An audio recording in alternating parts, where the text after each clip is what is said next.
धर्मवीर जी, चौधरी धर्मवीर जी हमारे साथ हैं और उनकी कार्यशैली हम सब जानते हैं कि वो हर तरीके से दिन रात आपके साथ खड़े रहते हैं और इलेक्शन में भी आपको बिल्कुल ये अनुभव नहीं होगा कि वो कहीं ना कहीं आपसे दूर है। वो हर तरीके से आपकी मदद करेंगे, बशर्ते कि आप भी उतने ही परिश्रम के साथ, उतने ही जोश के साथ ज्यादा पोलिंग करवाकर ज्यादा से ज्यादा मार्जिन के साथ इस अपनी लोकसभा सीट को जिताकर मोदी जी को 400 पार करना रहा, उसमें अपनी एक सीट भी भेजने का काम करें। इन्हीं शब्दों के साथ आप सब यहाँ पर आए, आपका बहुत बहुत अभिनंदन। आज बड़ी खुशी है, भाई धर्मवीर जी तिवारा से भारतीय जनता पार्टी ने उन्हें कमल का फूल देने का काम किया है और जिस तरीके से लगता है कि इसमें कोई दो राय नहीं, तिवारा से रिकॉर्ड ये बनाएंगे और हर हालत में जो पहले हम लगभग कितने 4.5 लाख के करीब जो जीतते थे उसमें थोड़े थोड़े और कोशिश करेंगे तो ये रिकॉर्ड तोड़ एक जीत हरियाणा में सबसे ज़्यादा वोटों की हमारी भाई धर्मवीर जी के नेतृत्व में बनेगी, इसमें कोई दो राय नहीं है।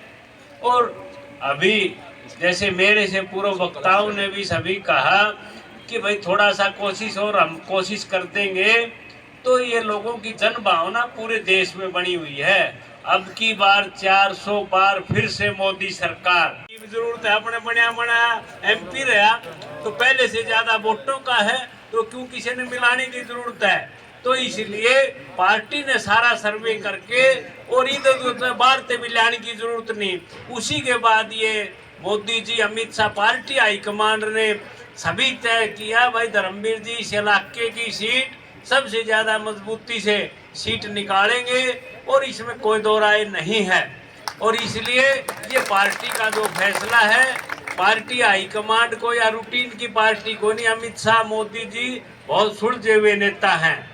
आखिरी में हमें समय दिया है, हमारा जो 25 तारीख को चुनाव का शेड्यूल दिया है सबसे आखिरी में है वो, तो इसलिए हमारी फसल कटाई भी, किसान भी, हम सारे फारिग भी हो जाएंगे तो हमारी परसेंटेज ज़्यादा बढ़ा भी सकते हैं। अरे वाह, हमने 2.5 महीने का टाइम है तो उसको और बारीकी से काम हम सारे मिलके कर पाएंगे।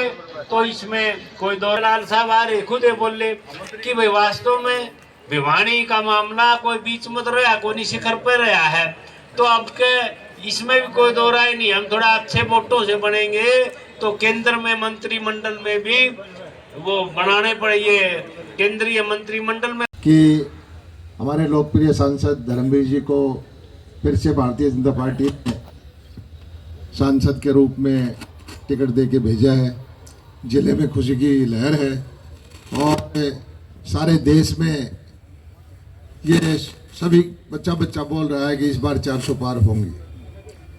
तो भाई हमने ये देखना है, जब 400 पार होंगी तो हमें भी अपना पुराना रिकॉर्ड पार करना चाहिए, वोट बढ़ाने चाहिए। और मुझे लगता है कि इस बार जो है पूरे हरियाणा के अंदर भिवानी महेंद्रगढ़ की सीट सबसे ज़्यादा वोटों से जीतेगी। सभी ने काम करना है मिलजुल करके और एक होकर के। मकसद ये है कि जो आज देश का माहौल है कि मोदी जी को तीसरी बार प्रधानमंत्री बनाना है, तो भिवानी महेंद्रगढ़ का योगदान उसमें कम नहीं होना चाहिए। हमने अपने इलाके का विकास करना है, यहाँ के लिए योजनाएं और लानी है। मिलजुल करके हम खूब इस इलाके की तरक्की करेंगे, खूब आगे बढ़ाएंगे। और मैं समझता हूँ कि इस सरकार ने, मोदी जी की सरकार ने, मनोहर लाल जी की सरकार ने दक्षिण हरियाणा के लिए, खासकर भिवानी महेंद्रगढ़ के लिए जो काम किया है वो पहले कभी नहीं हुआ। चाहे नहरों के पानी का हो, चाहे बीमा मुआवजा का हो, भावांतर भरपाई का हो, तरह तरह की योजनाएं ला करके ये काम किया है। और मैं तो ये भी समझता हूँ भाई कि इस बार एक मंत्री हरियाणा सरकार में है, भिवानी का एक मंत्री केंद्र सरकार में भी हो जाए तो पूरा काम हो जाए।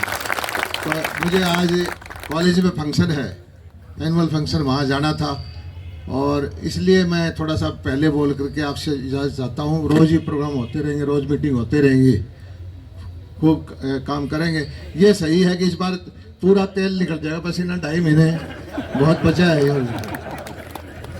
2.5 महीने में भाई पूरी गर्मी में क्या निकलेगी। सारे ने काम करना है मिलजुल के और लंबा टाइम है। लेकिन इसका एक भी फायदा है कि एक एक आदमी जो है उसको समझाएं, एक एक वोटर तक हम पहुँचें और कोशिश ये करें कि हमारा जो रिकॉर्ड है वो हरियाणा के अंदर 1 नंबर का हो। यही मैं अपेक्षा करता हूं और केंद्र नेतृत्व का धन्यवाद करता हूं कि उन्होंने हमारे भाई को टिकट दी और यहाँ फिर से उनको लोकसभा में भेजने के लिए अपने प्रयत्न करना है।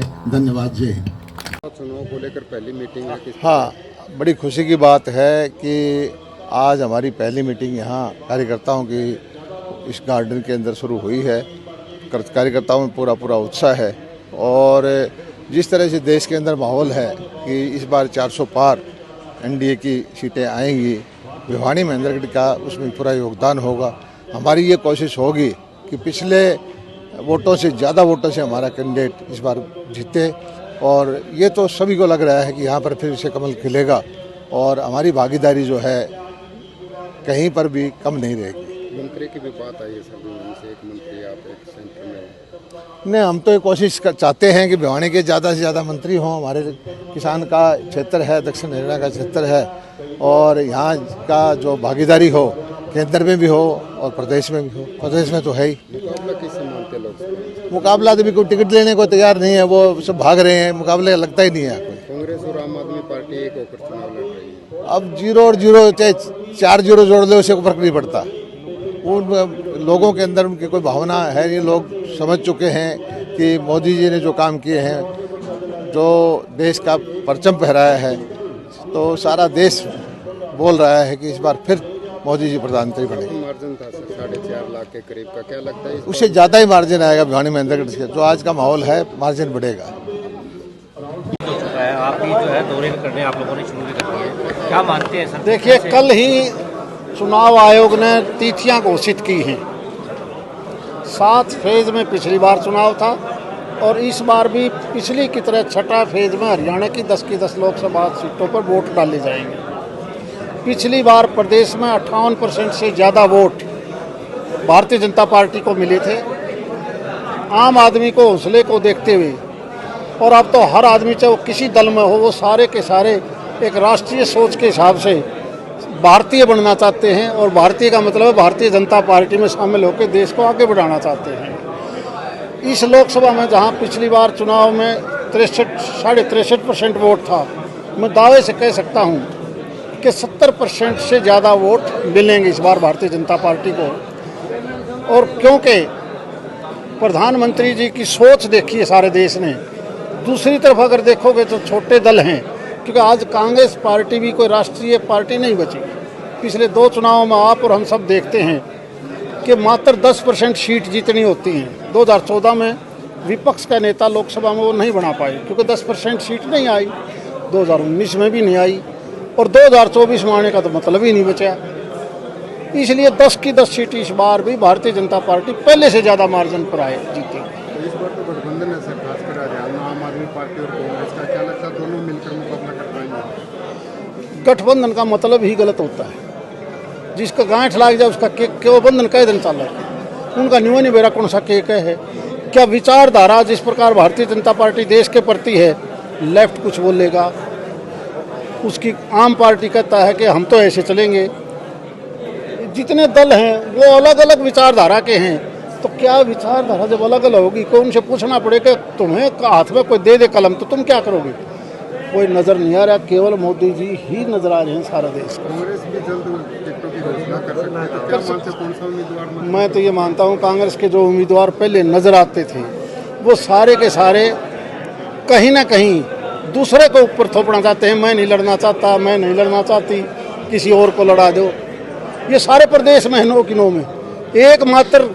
एकमात्र रोहतक की सीट के ऊपर तो दावेदार है कि मैं चुनाव लड़ूंगा। 9 सीटों पर तो कोई भी लीडर नाम आते ही नहीं कहे मन ने क्यों फंसाओ, किसी और ने फंसा लो। ये हालात क्या मुद्दे रह गए हैं जिनको आप? अरे इससे बड़ा मुद्दा की जरूरत ही नहीं। आज देश को हमने 2047 तक विकसित देश में लेके आना है नरेंद्र मोदी जी के नेतृत्व में, जिसके ऊपर दुनिया विश्वास कर रही है। तो हरियाणा तो विश्वास करेगा अपने आप। जो राहुल गांधी बड़े दावे कर रहे हैं, उन्होंने 50% महिलाओं को रोजगार का MSP के दावा का यात्रा कर रहे हैं, और वो कह रहे हैं कि एक तरफ से माहौल बदलेगा इस बार, जो अंडर करंट जो कांग्रेस की तरफ दिखाई दे रहा है। वो अपना घर में पहले 50% कर लो, उसकी छोटी बहन है उसको तो कह तू पीछे हटे।